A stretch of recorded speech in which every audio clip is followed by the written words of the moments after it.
Now then.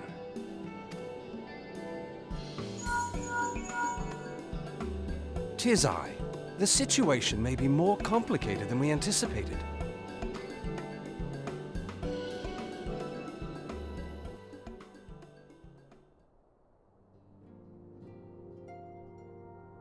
Indeed, I shall remain watchful. Ere thou goest, another matter requireth thine attention. A young maiden, full eager to... Wherefore inquirest thou of her fairness? Very well. Be she damsel or devil, I shall direct her steps to Revenant's toll. Save thine insinuations for one given to such impropriety. Thou shalt not find me amenable.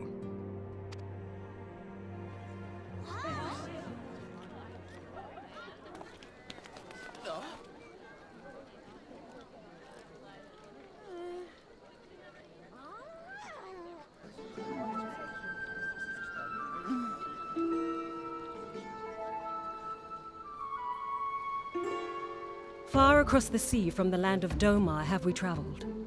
We seek audience with the ruler of these lands. Who here speaks for you?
We have traveled some several thousand miles across the sea from the nation of Doma, in hopes that we might find sanctuary in these lands. Sanctuary, Lady Yugiri?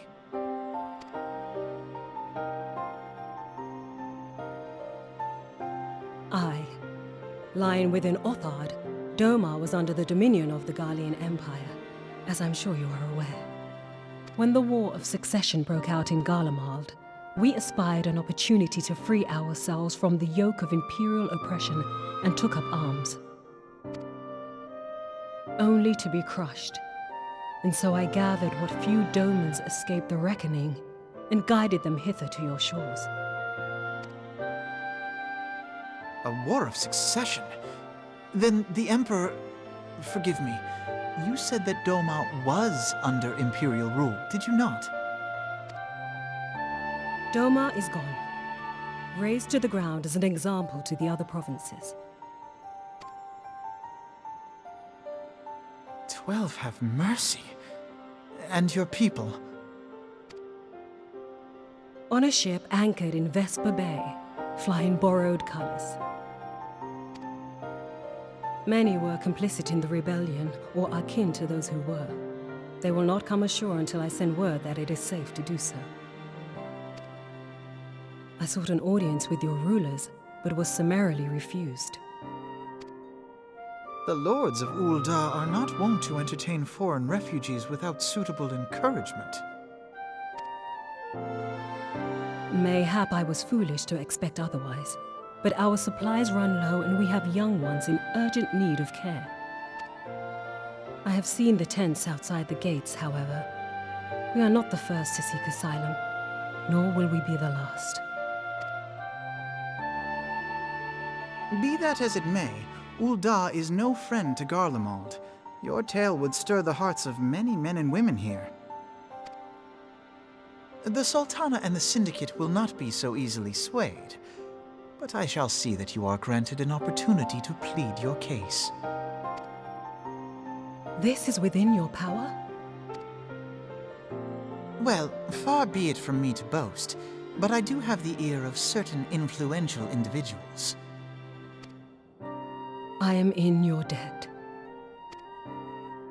Lady Yugiri, forgive me for observing, but your choice of attire seems like to evoke feelings of mistrust. Men are wont to fear the unfamiliar. We know this from experience.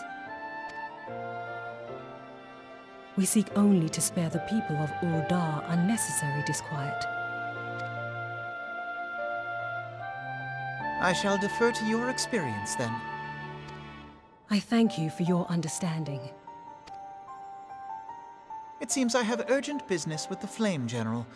I leave our guests in your capable hands.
I, Yugiri of Doma, am honored to meet you at last, Your Grace.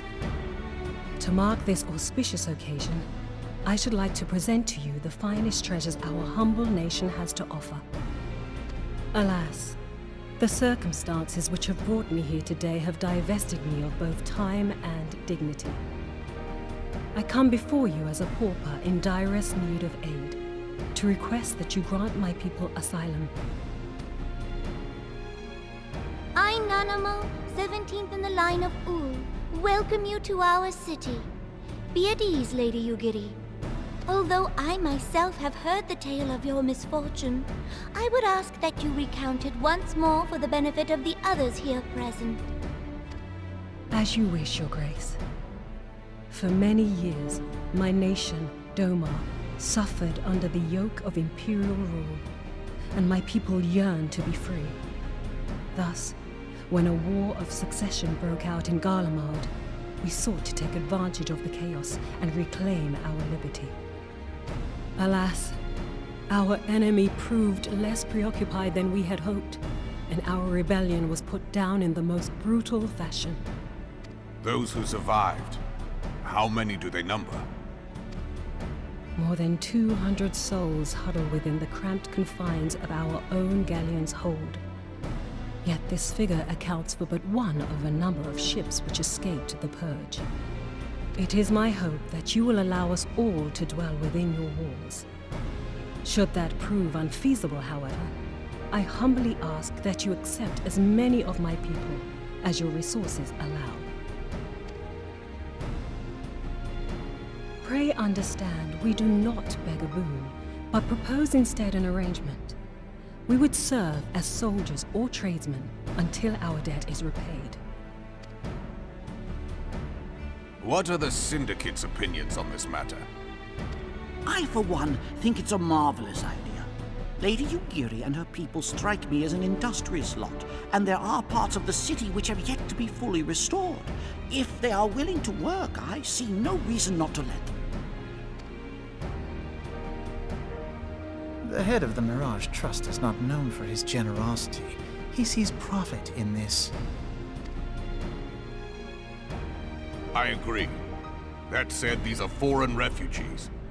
To admit them would require a formal resolution. Shall we call a vote?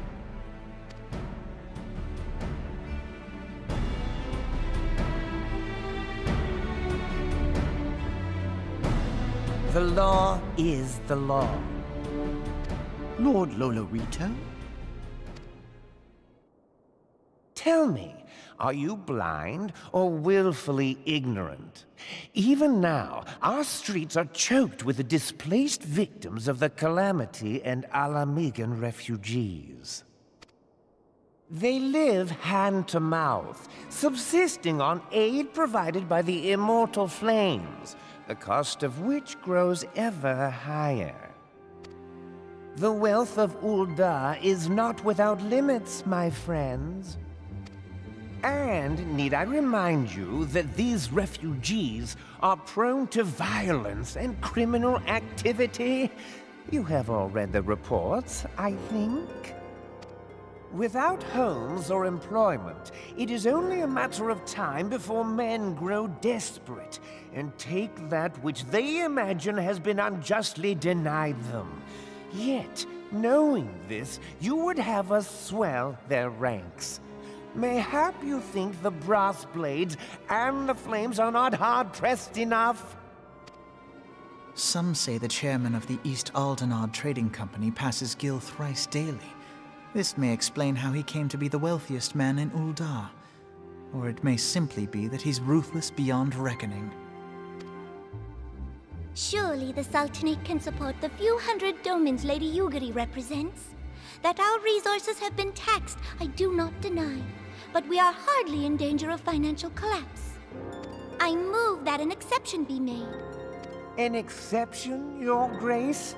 I am suddenly reminded of a similar debate some years ago regarding a number of Alamigan refugees, if memory serves. What were your words that day?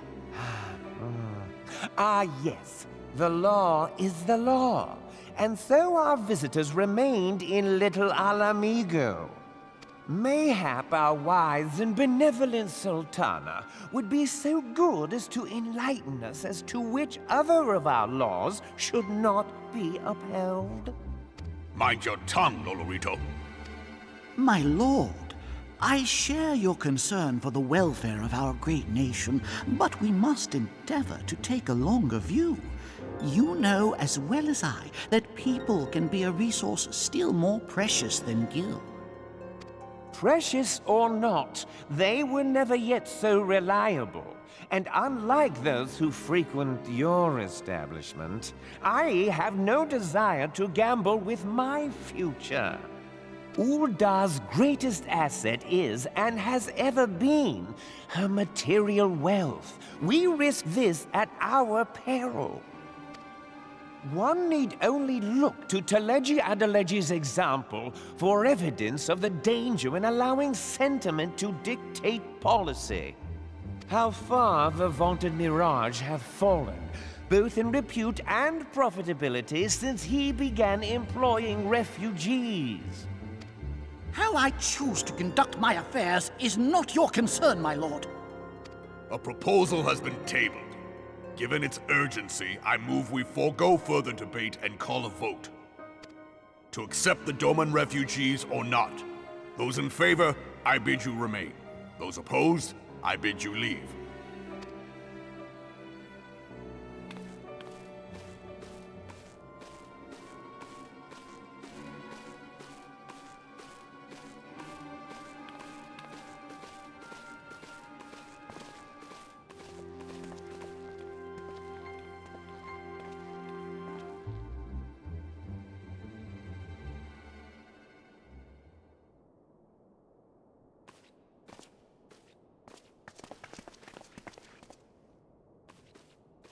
Would that it were within my power to welcome you and your people, Lady Yugiri.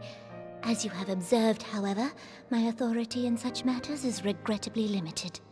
Without the consent of the Syndicate, I cannot act. I understand, Your Grace, and I appreciate all that you have done on our behalf. The nerve of the man! If that bastard had not forsaken the eastern trade route, Little Alamigo would now be thriving. Oh, that you should have traveled so far under such dire circumstances, only to be refused in this manner is utterly unconscionable. Pray, accept my sincerest apologies.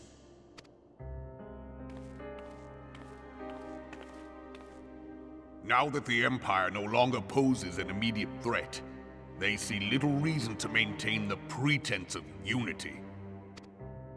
The Monitorists have grown especially defiant of late. Lord Lolorito most of all. But this is neither the time nor place for that discussion.